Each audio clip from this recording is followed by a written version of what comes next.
What is up, my friends? My name is Echo Through Me, and today I'm back with another episode of Asking Echo, where you guys ask me questions and I answer them to the best of my ability with hopes that I can give you some guidance, help, and just do some good in this world.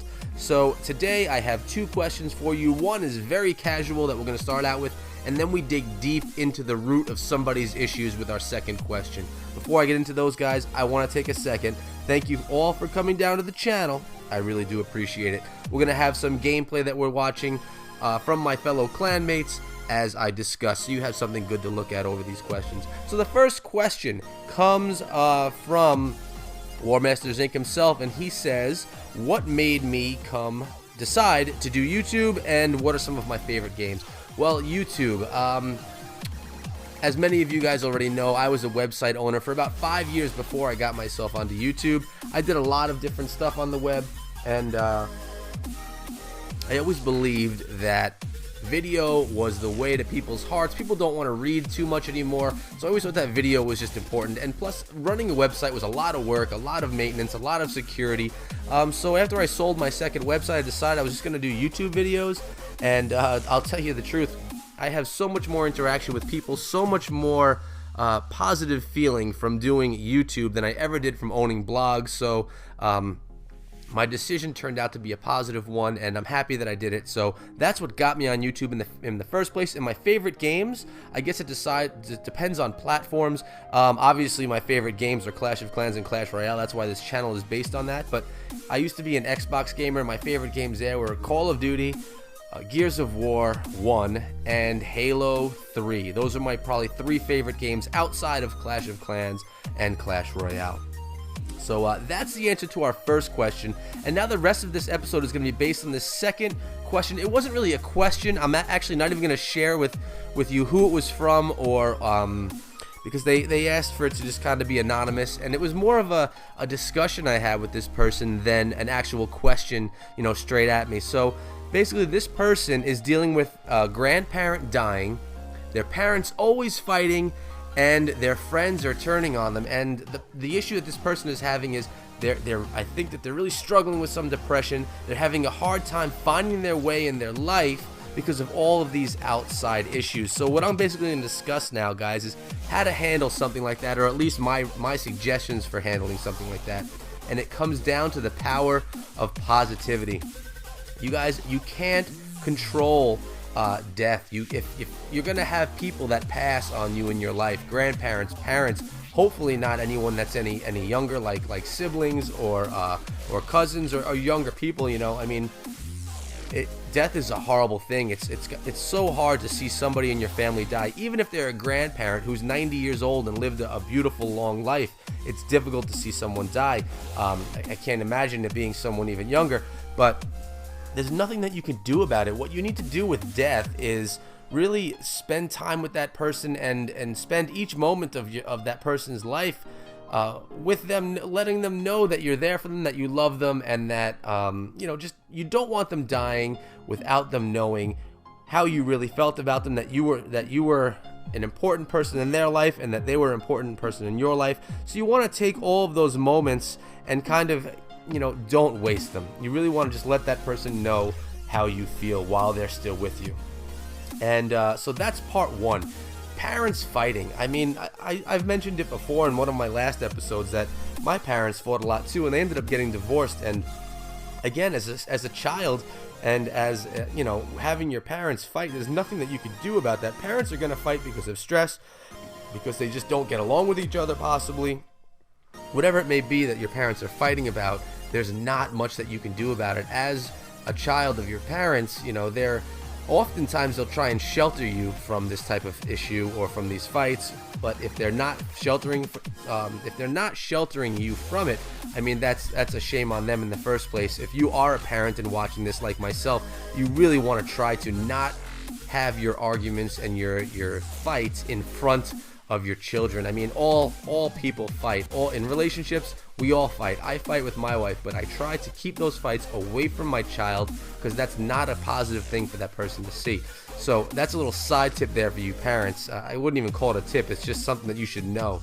But dealing with your parents fighting is difficult. You have two people that you love, and them being so angry with one another, and them being so sometimes even mean to one another, is hard to see. Now, there's no answer to that part of this question. I mean, it's just, you can't really get in the way or in the middle of those arguments, because parents are going to fight, adults are going to fight. Now, but what you can do is control how all of this negativity that this person is dealing with, the death, the fighting of the parents, how you can deal with this in a positive way. Now, this person is struggling with also their friends turning on them, and my thought is that all of this negativity in your life is really rubbing off on your friends. And I wrote a note here that friends are not punching bags. And now this is an assumption right here. I'm not in this person's day-to-day, so I don't know 100%, but a lot of times when you have all these issues in your life, you'll lean on your friends, but sometimes you could even be a little bit nasty to your friends and take things out on them. And if that's what's happening, I can understand your friends turning on you, because maybe you're not being that positive person, that same person that you used to be. And even though your friends are supposed to be there for you through thick and thin and stick by you, it's sometimes tough as a friend to be abused. So you really need to make sure that the people that you care about in your life, and your friends are people that you care about, that you're still treating them with the same care that you always did, even though you're struggling in your life yourself. So, and this all comes back, this all comes back to an experience that I had this week. You guys know that I'm a teacher. I actually teach. Where I work is not a normal school. It's a school for all kids that struggle in the county and are no longer in their home schools. So basically, if someone is a student and they get themselves into trouble, or they have just some kind of hard time in their school, they'll come to my school. So we still have some athletes that still play on the teams. And I went to a basketball game just a few days ago, and I watched two of my students play. And actually, one was on one team and one was on the other, which was pretty cool. And one of my students is the captain of the varsity basketball team, and I watched him play. And what an amazing athlete he is. I'm a phys ed teacher, so I know his ability, and he's really fantastic. And I watched in this game, the game got to his head. The other players got into his head. He started making mistakes. He started playing dirty even. I saw him try and trip a player. He got a penalty for that. He was just overly aggressive, and he eventually fouled out of the game. And what happened there is, the players got inside of his head. All of the negativity built up with him, and he crumbled, he deteriorated, and he became a ball of negativity, which in the end hurt his team, because the captain of the team, the best player on the team, had to sit on the bench. So the way that this ties into this instance that we're discussing here is, you can't let negativity and bad things in your life roll over and mess up things that are important to you. And things that are important to you might be those friendships that are crumbling. You don't want to lose those friends. They're going to be your support through the hard time, through the death of the grandparents, through the fighting of the parents. You need those people to lean on. If you don't have brothers or sisters or any other family members, you have to rely on your friends. And it's important to make sure that you treat those people nicely and with the love and care that they deserve, because again, they are important to you, and you're showing me that they're important to you because you're telling me that that is something that's bothering you and that's upsetting you because your friends are turning on you. So definitely look at yourself if your friends start to turn on you, and wonder, what are you doing differently? Are you treating them right? Are you not treating them right? As far as the parents go, again, there's not much you can do. Try and avoid the situations. Try and stay away from it. You could talk to your parents individually. I wouldn't talk to them together. Maybe saying, that what you're seeing and what you're hearing from them is really hurting you, that you love them and it hurts for you to see them arguing. Doesn't mean they're going to stop arguing. Hopefully they can maybe do it on their own time and not in front of you.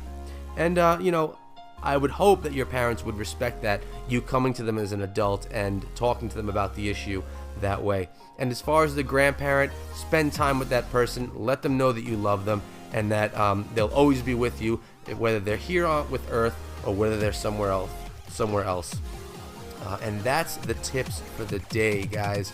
And I hope that was helpful in some way. Sometimes I get babbling on. I don't have many notes on this. I kind of just go off the top of my head and how I feel, what I feel in my head and in my heart at the time, and that's what came to mind today. So hopefully it was helpful. Remember that it's always important to treat people the way you want to be treated. You only have so many chances before people start pushing you away from their lives, because you don't want to be baggage or negativity for people. You want to be something positive for them in their life.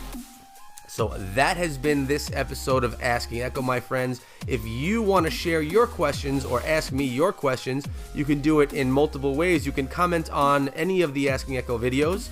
You can tweet at me, which is the best way, at Echo Through Me. You tweet hashtag Asking Echo with your question, or you can email me for those longer questions. It's Asking Echo YouTube, Asking Echo YT at gmail.com. All of these links and all of these ways to contact me are in the description below. I hope that I get some questions for you guys, and I appreciate you guys supporting this series. This is my most, not my most important, but it's my favorite series on the channel. I think that it can really hit home and help some people, and that's what I'm here to do. So guys, show me some support, subscribe to the channel, hit that like button so that you can share this with others. If you have people in your life that you think are struggling, introduce them to this series, and hopefully they can send some of their questions into me as well. I'm not an expert, but I have dealt with a lot in my life, and I feel that I can offer some good to many of you. So guys, besides this Asking Echo series, I also put out Clash of Clans and Clash Royale content every single day. I hope to see you guys back here again with me tomorrow. Until then, be good.